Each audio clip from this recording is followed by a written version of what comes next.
وہ خشک لب سوکھا گلا شیر خدا کی آل کا وہ تیرے ہونٹوں پر تری وائے میرے القامہ طوفان اٹھانا تھا تجھے یا سوکھ جانا تھا تجھے خدمت ہی نہ کی القامہ ایک مشک پانی کے لیے.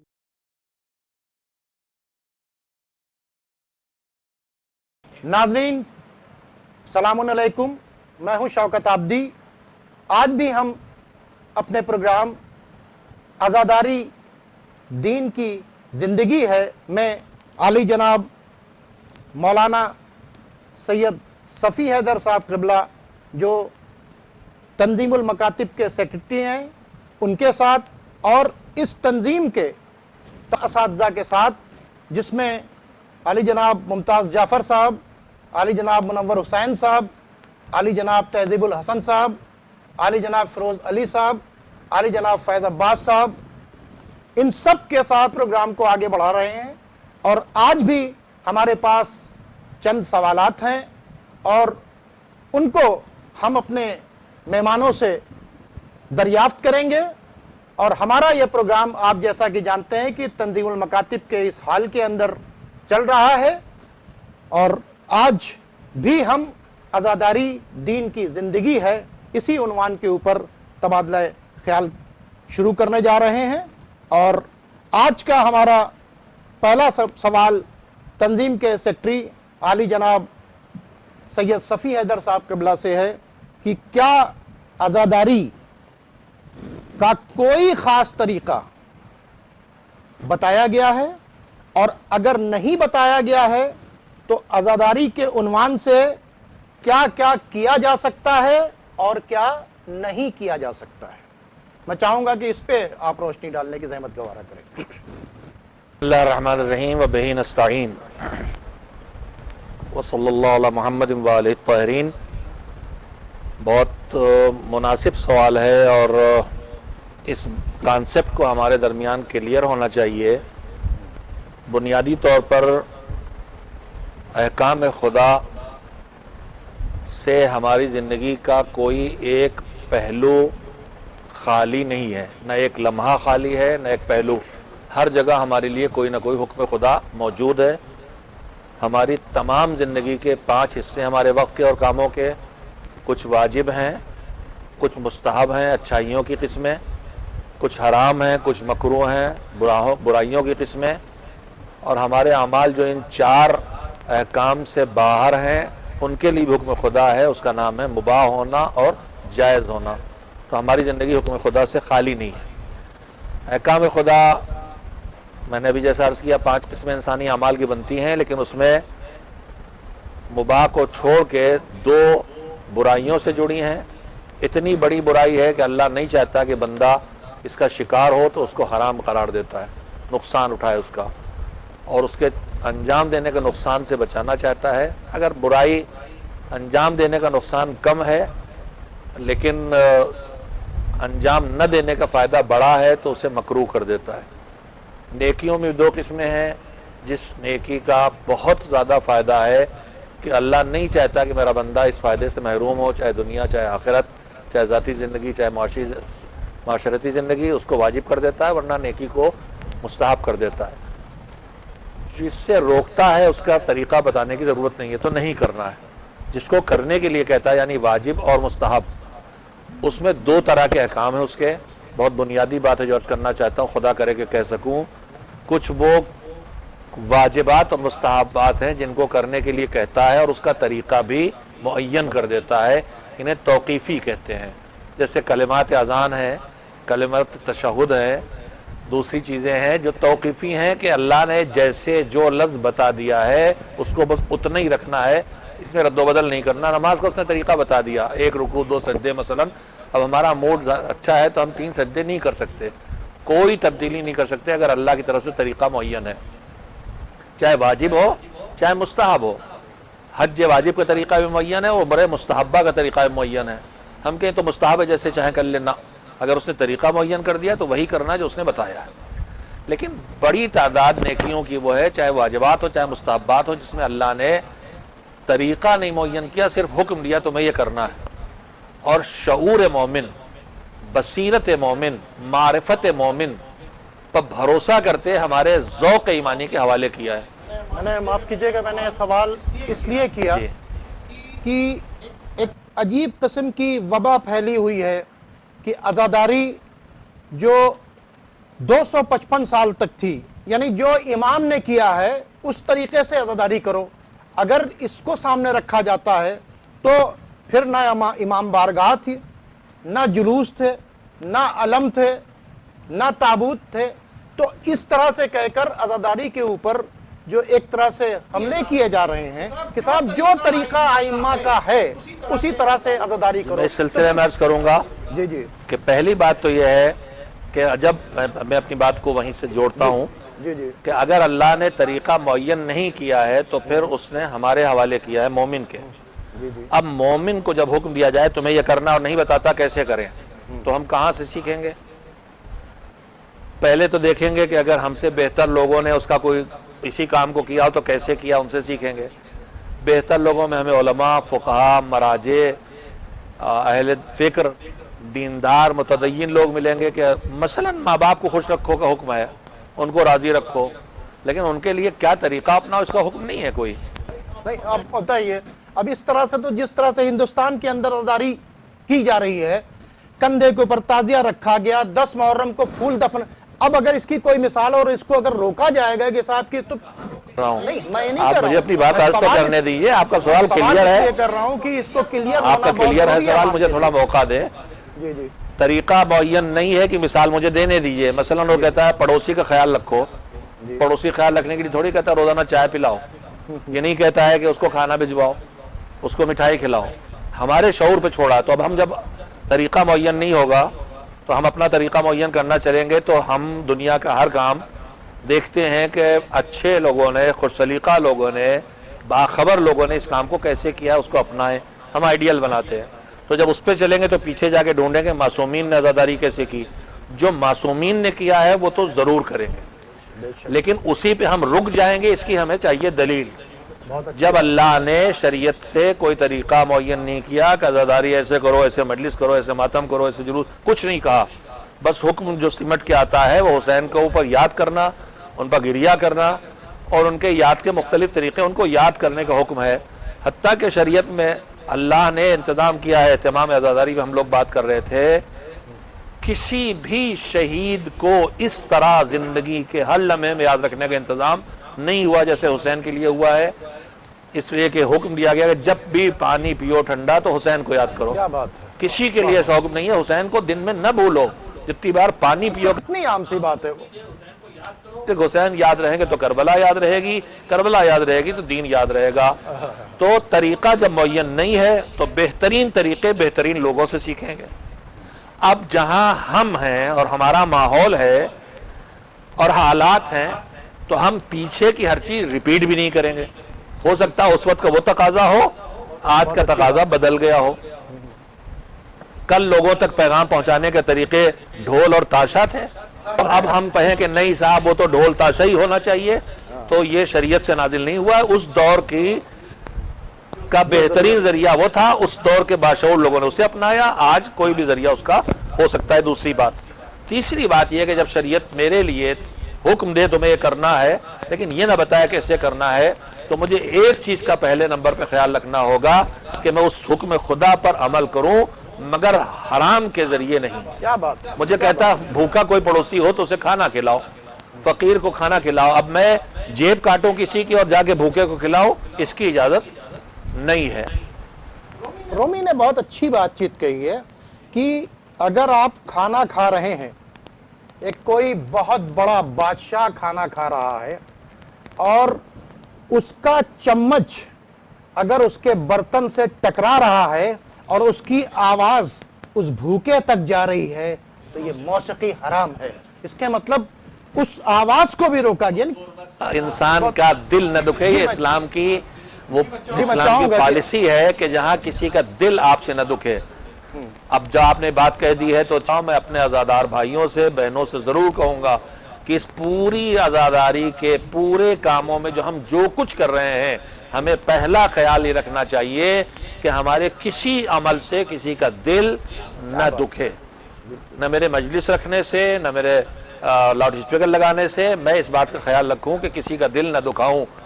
خیر میں پھر واپس آ جاؤں وہاں کہ طریقہ معین ہوا ہے کہ نہیں. تو عرض کیا میں نے کہ طریقہ معین شریعت کی طرف سے نہیں ہے، اصول بتا دیے، اس کے مصادیق نکلتے رہیں گے.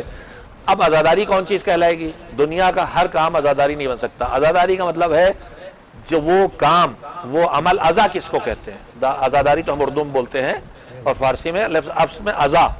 عزا یہ ہے کہ کسی کی مصیبت یا بالخصوص موت پر ایسا کچھ انسان کرے جس سے اس کا غمزدہ ہونا اور مصیبت زدہ ہونا محسوس ہو. میں بیٹھ کر رو رہا ہوں تو آپ فوراً دیکھیں کوئی مصیبت اس پہ پڑی ہے. میں تیز دوڑا جا رہا ہوں تو لگے گا کہ کچھ نہ کچھ بات ہے. تو ہر وہ کام جو میں کروں اور جو دیکھنے والے مجھے نہیں جانتے میں کون ہوں، ایک انسان ہے بس، اور وہ دیکھ کے محسوس کریں کہ میں مصیبت کا شکار ہو کے یہ کر رہا ہوں، وہ عذاب بن جائے گی. اس میں گریہ بھی ہے، اس میں نوحہ بھی ہے، اس میں مطلب سر و سینہ پیٹنا بھی ہے، اس میں سب چیزیں. لیکن ان میں بھی اللہ نے حدیں معین کر دی ہیں کہ کہیں پہ جا کے روک دیتا کہ اس سے آگے تمہیں بے قابو نہیں ہونا ہے، قابو میں رکھ کے اپنے جذبات کا اظہار کرنا ہے. اپنے لیے بھی، اپنے بچوں، اپنے ماں باپ کے لیے بھی حدیں معین کی گئی ہیں کہ کہاں تک ہم جا سکتے ہیں. تو میں عرض کرنا چاہتا ہوں کہ شریعت نے عزاداری طریقہ نہیں معین کیا ہے. جو چیز دیکھنے والا دیکھ کے رکے اور سوچنے پہ مجبور ہو کہ یہاں کوئی مصیبت ضرور ہے، وہ عزاداری بنے گی. اور اگر دیکھنے والا قطعاً ہمارے اس کام کو دیکھ کے نہ سمجھے کہ یہ کوئی مصیبت زدہ انسان ہے کر رہا ہے تو پھر وہ عزاداری نہیں بن سکتی. ایک بات یہ خیال رکھیں، لہذا ہر مباح کام جو ہمیں اچھا لگے کرنے لگے اس سے عزاداری نہیں ہو جائے گا، زیادہ سے زیادہ جائز رہے گا، مستحب نہیں بنے گا. مستحب تب بنے گا جب وہ مصداق عزا بن جائے، مصیبت زدہ انسان کا عمل دکھائے محسوس ہو. اور دوسری بات یہ کہ دنیا کا کوئی کام جب اللہ طریقہ معین نہ کرے کسی بھی عبادت کا تو ہم کچھ بھی کر سکتے ہیں بشرطے کہ وہ طریقہ حرام نہ ہو. ماں باپ کو خوش رکھنا ہے. ماں باپ خدا نخواستہ پرانے زمانے کے تھے، ہم نے کہا یہ لیجئے بہت پرانے زمانے کے رفیع کا کیسٹ نکلا ہے، لیجئے سنیے. نہیں کر سکتے. دیکھیں بہت ہی خوبصورت پیغام دیا ناظرین مولانا نے آپ کو کہ ہر وہ کام جو شریعت نے منع کیا ہے وہ نہ کیا جائے. اس کے مطلب عزاداری کرنے والوں کو شریعت سے واقفیت رکھنا بھی بہت ضروری ہے تاکہ ہم سمجھیں کہ شریعت نے کس چیز کو حرام کر رکھا ہے اور کس چیز کو حلال کر رکھا ہے. اگر ہم اس کا خیال رکھتے ہوئے عزاداری کریں گے تو پھر وہ مستحب ہو جائے گا. وہ کام بشرطے کہ اس سے اظہار غم ہو، اظہار غم بھی ہو اور اس کے بعد کہیں وہ حرام کے اندر داخل نہ. شریعت نے جن چیزوں کو روکا ہے ان کے ذریعے نہیں. مثلا قرآن مسئلہ مشہور ہے کہ قرآن مجید کو بھی اس لہجے میں جو گانے کے لیے مخصوص لہجہ اس پہ قرآن بھی نہیں پڑھ سکتے. تو جب ہم قرآن بھی نہیں پڑھ سکتے تو پھر نہ نوحہ پڑھ سکتے ہیں نہ مرثیہ پڑھ سکتے ہیں. میں مولانا تہذیب الحسن صاحب قبلہ آپ سے درخواست کرنا چاہوں گا کہ آپ میرے اس سوال کا جواب دیں کہ کیا عزاداری اور دینداری میں کوئی ٹکراؤ ہے؟ بسم اللہ الرحمن الرحیم. آپ کا سوال بڑا اچھا ہے کہ عزاداری اور دینداری میں کیا ٹکراؤ ہے. تو اس کا جواب یہ ہے کہ عزاداری دینداری کا جز ہے اور ایک حصہ ہے، نہ کہ عزاداری اور دینداری میں ٹکراؤ ہے. اس کے لیے بہت سی دلیلیں ہیں کہ جو آپ کے سامنے پیش کی جا سکتی ہیں. مثلا جیسے ہم دیکھتے ہیں کہ جناب سیدہ اور جناب पैगंबर अकरम और जनाब इमाम जाफ़र सादिक़ अलैहिस्सलाम को कि पैगंबर अकरम ने फरमाया, कहा कि हमज़ा पर क्या कोई गिरिया करने वाला नहीं है? बहुत अच्छी या बात। इस तरह से आपने जंग उहद के बाद। जी, जंग उहद के बाद। जी जी जी जी। और इसी तरह से आपने जनाब जाफ़र इब्ने अबी तालिब की शहादत पर फरमाया, कहा कि क्या जाफ़र जैसे शहीदों पर कोई रोने वाला नहीं क्या बात है? जंग मौता। हाँ, जंग मौता में। जी जी जी। और जनाब सैयदा सलामुल्लाह अलैहा जनाब हमज़ा की कब्र के खाक से तस्बीह के दाने बनाती हैं, और जनाब इमाम जाफ़र सादिक़ अलैहिस्सलाम का सज्जादा जिस पे आप नमाज़ पढ़ते थे उसे खरीता के नाम से याद किया जाता है अरबी में। और वो जो आप उसमें खाके शफ़ा होती थी, कब्र इमाम हुसैन अलैहिस्सलाम की खाक होती थी और उस पर वो सजदा करते थे।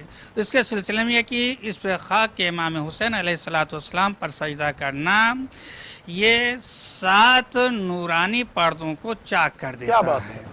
तो ये खुद आइम्मा का और हमारा राबिता देना और पैगंबर का इस तरह से बयान करना खुद अज़ादारी को बयान कर रहा है। और दीनदारी क्या है, दीन क्या है? जो पैगंबर बताएं, जो आइम्मा बताएं, वही दीन है और उसी को अपनाने को दीनदारी कहा जाता है। अब उसके बाद आप इसके अलावा भी देखिए, ख़ास तौर से अज़ादारी जो मोरिद नज़र और मोरिद महबूब है और जिसको हम और आप करते हैं, वो इमाम हुसैन अलैहिस्सलाम की अज़ादारी, सैयदुश्शुहदा इमाम हुसैन अलैहिस्सलाम की अज़ादारी। और इमाम हुसैन की अज़ादारी क्यों, या ये तस्वीर जनाब सैयदा ने क्यों बनाई, इससे ये पता चलता है कि हमारा राबिता शुहदा से रहे, बुए शोहदा हमारे मशाम में आती रहे, ताकि हम जिंदा रहें जैसे वो जिंदा हैं। उनकी फ़िक्र हमारे दिलो दिमाग में हमेशा रहे कि उन्होंने किस लिए कुर्बानी दी है। इमाम हुसैन अलैहिस्सलाम की ये अज़ादारी भी इसी तरह से है कि जैसे ही हम इमाम हुसैन की अज़ादारी करते हैं, इमाम हुसैन को याद करते हैं, तो आप देखिए ज़ियारत जब पढ़ते हैं, ये भी एक अज़ादारी का हिस्सा है। जैसे ही ज़ियारत पढ़ते हैं तो सबसे पहले हमें आदम याद आते हैं, नूह याद आते हैं, अंबिया याद आते हैं, और सिर्फ अंबिया ही नहीं बल्कि हुसैन पढ़ रहे हैं और सारे अंबिया याद आ रहे हैं। और सिर्फ अंबिया ही नहीं याद आ रहे हैं, जो मज़ाहिर दीन है वो भी याद आ रहे हैं। क़द अक़मत सलाता व आतैत ज़काता व अमरत बिल मारूफ व नहैत अनिल मुनकर। जैसे ही इमाम हुसैन अलैहिस्सलाम को देखा हमने, फौरन ही वो मज़ाहिर दीन भी हमारे सामने आ गए। तो इस एतबार से अज़ादारी जो है और दीनदारी में टकराव नहीं है, बल्कि अज़ादारी दीनदारी का एक हिस्सा है। नाज़रीन, जनाब तहज़ीबुल हसन साहब ने बहुत ही अच्छा जवाब दिया। अब मैं, चूँकि दामन वक्त में गुंजाइश कम है, मैं मौलाना तहज़ीब साहब ने जो बहुत अच्छी बातें की उन्हें समेट के फिर से कहना चाहता हूँ। मुझे इजाज़त देंगे। 2 बातें उन्होंने कही हैं। पहली बात यह कि आज़ादारी और दीनदारी में कोई टकराव नहीं है, बल्कि आज़ादारी जुज़्व दीनदारी है। और दूसरी बात यह कही है कि आज़ादारी दीनदारी से लड़ती नहीं है, आज़ादारी दीनदारी की तरफ ले जाती है।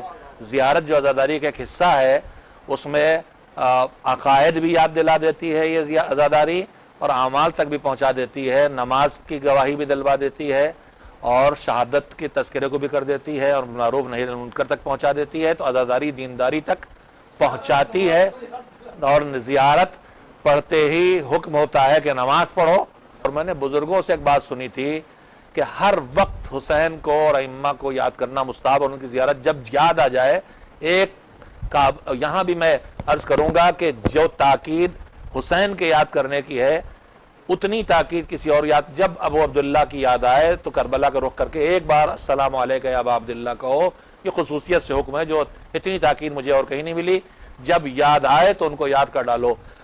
लेकिन मुस्तहब को जब वक्त मुअय्यन न हो, तो हमारे बुजुर्गों ने कि हमसे न छूटे कुछ तरीके निकाले।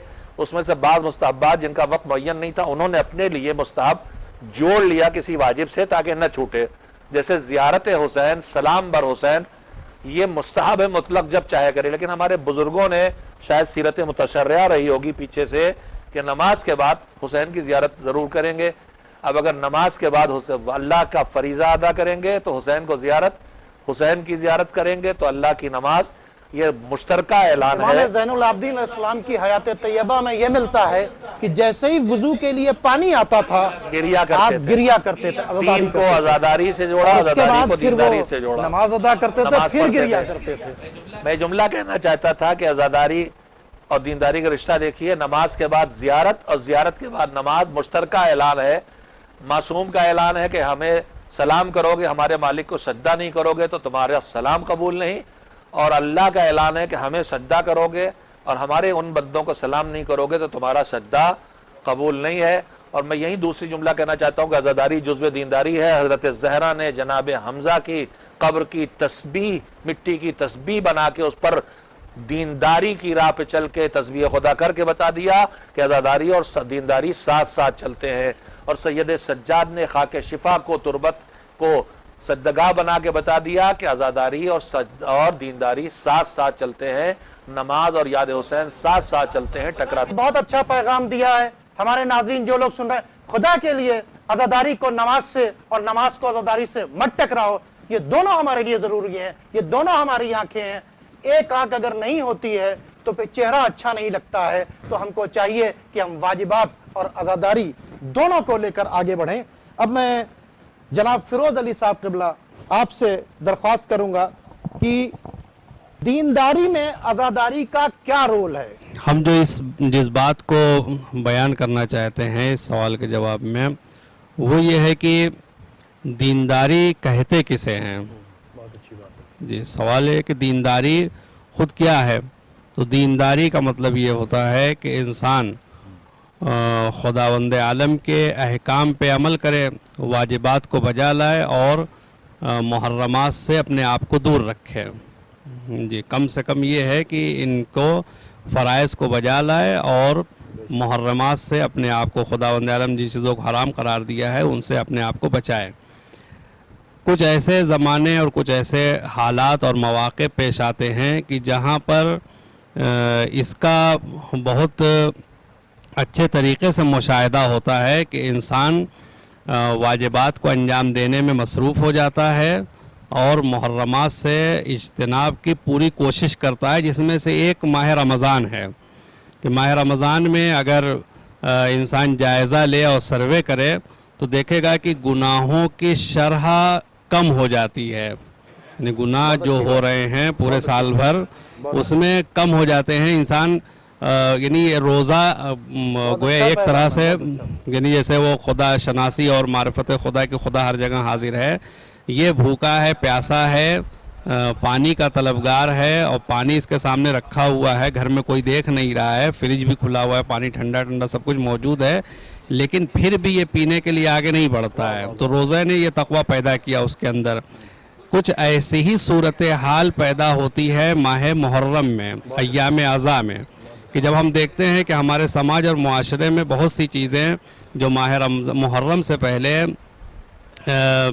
رائج تھیں اور لوگ اس کو انجام دے رہے تھے، اب اس سے وہ اجتناب کرتے ہیں، اس سے بچتے ہیں۔ اس کا مطلب یہ ہوا کہ ماہ محرم جو کہ امام حسین علیہ السلام کی عزاداری کا مہینہ ہے، ہم شعوری یا لاشعوری طور پر، شعوری یا لاشعوری طور پر اپنے آپ کو ان چیزوں سے دور رکھنا چاہتے ہیں جو امام کو پسند نہیں ہے۔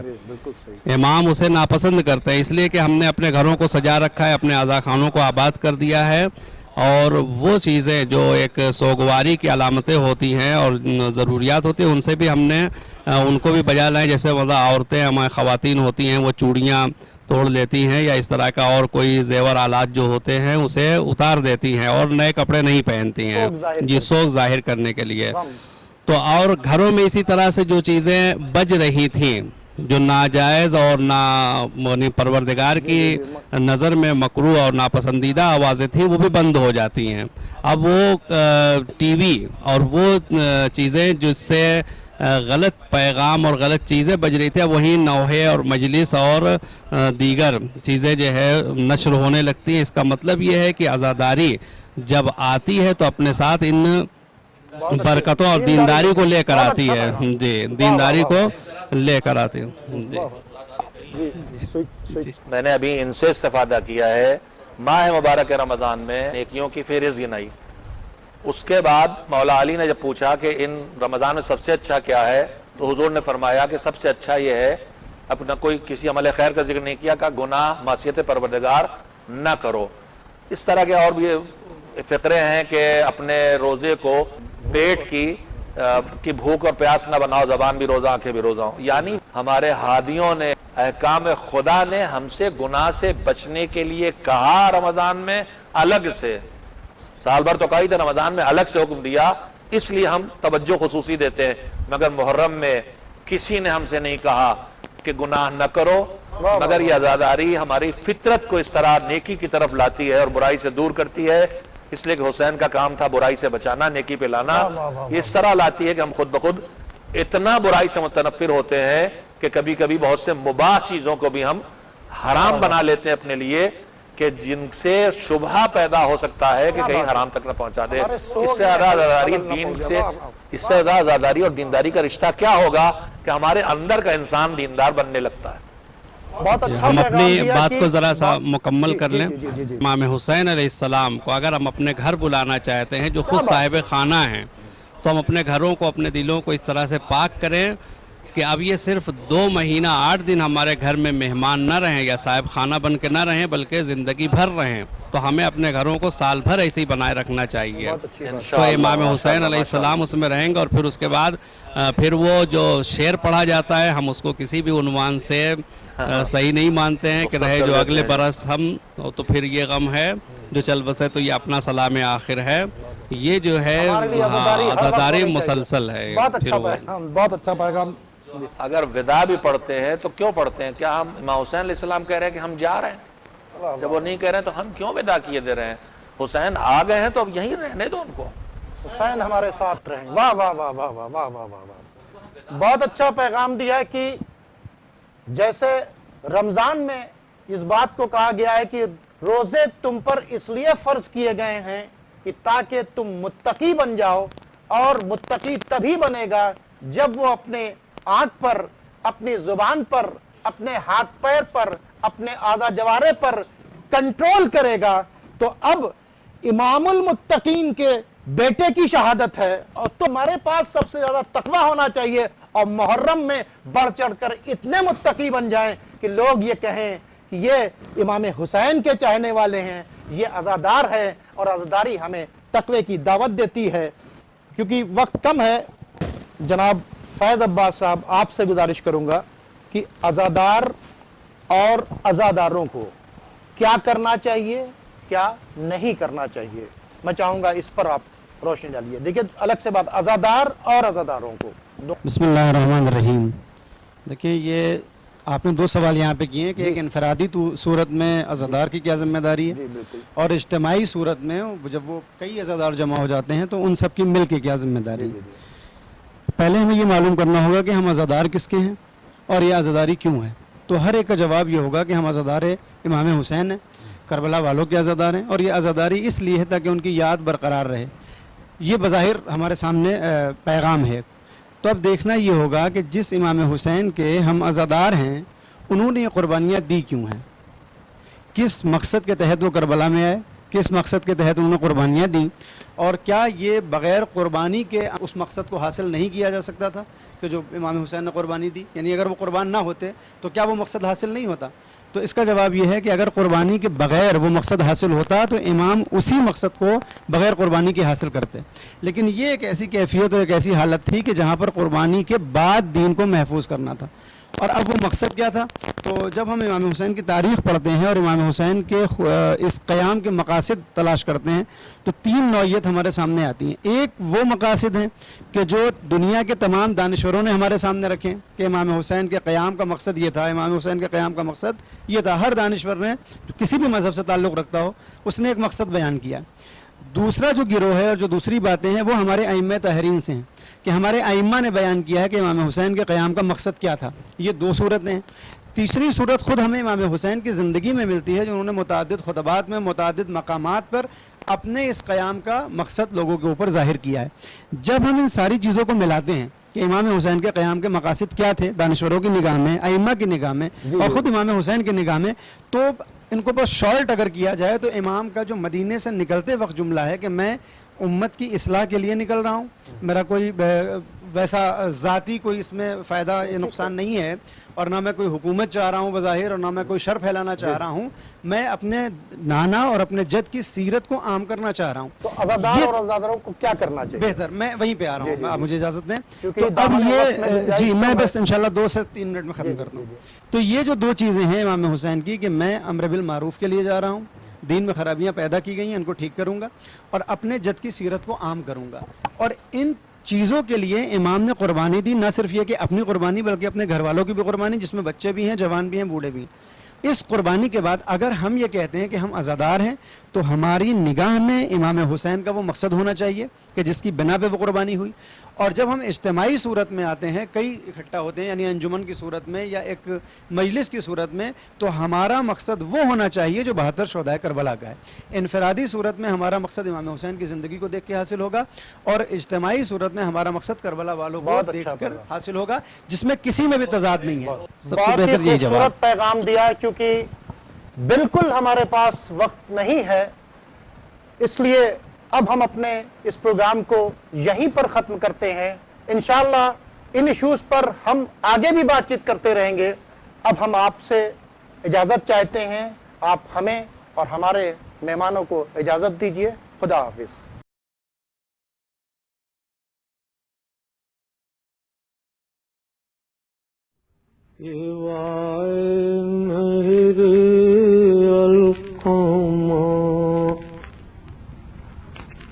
اٹھتی رہیں موج تیری، سوائے